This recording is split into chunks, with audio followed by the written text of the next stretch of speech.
ఏలూరు జిల్లా జంగారెడ్డిగూడెం బైపాస్ రోడ్డులో జరిగిన రోడ్డు ప్రమాద క్షతగాత్రులను పరామర్శించిన సిఐ రాజేష్. ఇకపై జంక్షన్లో పెట్రోల్ బంకుల వద్ద లారీలు నిలుపుదల చేయకుండా ట్రాఫిక్ పోలీసులు ఏర్పాటు చేస్తాం అన్నారు.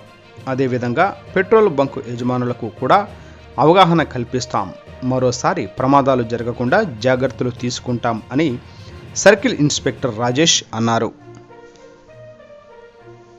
ఒక కానిస్టేబుల్స్ని ఒక ట్రాఫిక్ కానిస్టేబుల్ కూడా పోస్టింగ్ ఇచ్చి అది జరగకుండా ఇక ముందు జాగ్రత్తగా జరుగుకుంటాం. ఇది జరగడం